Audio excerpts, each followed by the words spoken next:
Hi guys, in this particular tutorial I'm going to show you the settings of Licorne and how to set it up for the best possible performance.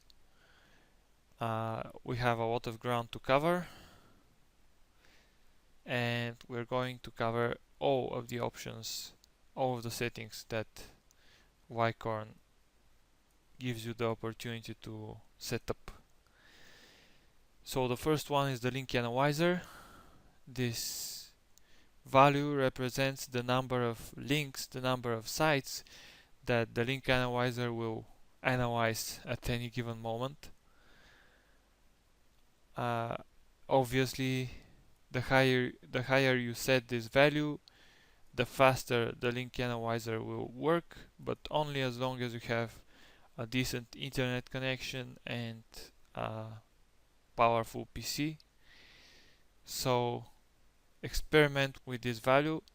Basically, the way you can find if you have set this value too high is if you start the link analyzer and you see that more than 5% of the results are no response. Basically, you see the number of sites that you can get a response from during analyzing, and if that number is too high, then either your internet connection isn't fast enough or your PC is struggling. Site health is basically a metric that is unique for every site. It represents how likely it is to have a successful submission. Not exactly how likely it is, because although it's a percentage, basically your site health rises with a given number anytime there's a successful submission for a site, and it gets lowered for every unsuccessful submission. I think this is an adequate setup for these values because there are plenty of reasons that sites fail. Either you have a bad internet connection in a given moment, or the site is temporarily unavailable, or simply the captcha you entered or the captcha service you used entered the wrong captcha. There are plenty of things to go wrong, so it's wise to have this number be much larger than this one. Of course, in the end it's based on personal preference, but I think that these values work best for me. Task name, basically if you like to name your tasks in the same way for different projects, then you have to use this setting. Otherwise, you can just use task name. This option is best left unticked. This field, basically I have input in it a random value so that whenever Licorne can't recognize what the field should be, then it will input this exact string and consider it a valid field and make the submission with this string in place. Basically, although this is a completely random string of characters, you're still going to get a higher success rate if you have something here rather than if you didn't. These options I recommend you leave like they are. You can always save a submission snapshot, but this basically gives you a way to see what went wrong probably in a submission. But I don't care personally, since there are so many sites, my database is so big that I actually don't care what went wrong in any given submission. I just care that I have as many working sites as possible. Now, email activation is the next step. Basically, when you're doing submissions, you first have to create an account in a lot of these sites, and when you create an account, you will receive an email with a confirmation link, and Licorne can log in your email account and click on that confirmation link so that it can activate your account, and then it can log in your account and submit your content with your links in it. And basically this value should be much higher than 10 minutes, as it's by default. The reason for that is that it's more natural when you wait a while after creating your account to confirm it. It's not natural when you create an account and confirm it 20 seconds later. Some sites might delete your account just for that. I don't think that's fair, but that's the way it is.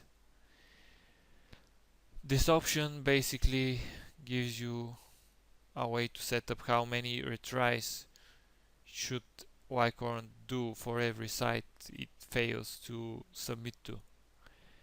And if you are using a paid service, then I would recommend to set this value to a maximum of 1. And if you're just using a piece of software, then maybe 4 or 5 is best, in my opinion. The reason for that is if you're using a piece of software to solve captchas, then you're not actually paying for anything except your electricity and your internet connection, and you can easily afford to have more retry attempts. However, if you're using a paid service, you're going to get an expensive bill if you set this number too high, because some sites will never allow you to sign up no matter how accurate your reading of captchas is. So if you're using a paid service, then I would suggest that you keep this at 0 or 1 at most. Now, this particular option limits which sites will Licorne try to post to. If a particular page is the HTML code is over a certain value, Licorne will just skip it. And the rationale behind this is that if the page is too big, that's most probably because there's a lot of spam in it, a lot of comments which are linking to all kinds of low quality sites, and basically this page is low quality as well, and you don't need a link from it. And also it will take quite a lot of time for Licorne to actually load it and to find out how to submit to it. And it's really not worth the effort, and it can be counterproductive if you get links from spammy sites. I would keep this at 300 kilobytes. This option allows you to limit the time which Licorne will spend waiting for a site to load, which can speed up Licorne's work, but it can make you lose a lot of links. And if you have a really large enough database, then setting this option to a lower value can be useful. If you don't have that big of a database, then no timeout is the best option because it will give you the most links in general. The next item in the Licorne settings is captchas, captcha solving.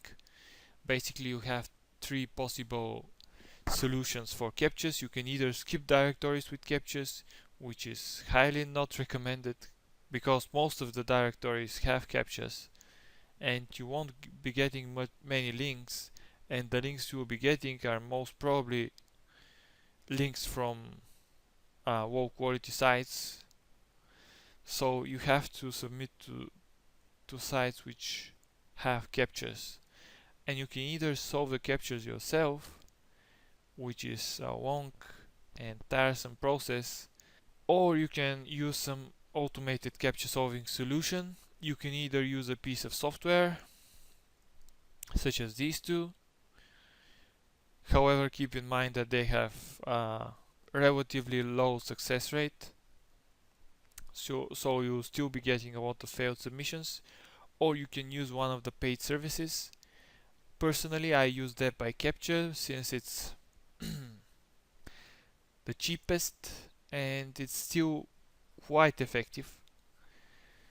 Around 97% success rate is pretty good, and depending on where you live, it's between 1.4 and 1.7 dollars for every 1000 captchas solved, which I think is a pretty good deal since you're going to spend a few days solving 1000 captchas manually. I don't know how much time you spend doing it, but I don't think it's worth it. If you can afford spending money for automated solution, it's best that you do. Next we have spinning. Basically, spinning is a way to make your content more unique. In most cases it will also make your content less readable and more spammy looking. That's why for tier 1 links I recommend that you spin your content yourself. And for tier 2 and 3 links, it's probably okay to use some of the better spinners such as these two. The best spinner, although it sounds great, is much inferior in my opinion, and the other ones are still worse. Licorne Word Spinner is the only one which is free, and it is the worst of them all. Again, if you can't afford buying any of the other ones, then Licorne Word Spinner will have to do, but only for tier 2 and tier 3 jobs. And if you don't know what those tiers mean, there's another video which will explain all of that as well. And there's also this field where you can type in protected terms. Basically these are terms that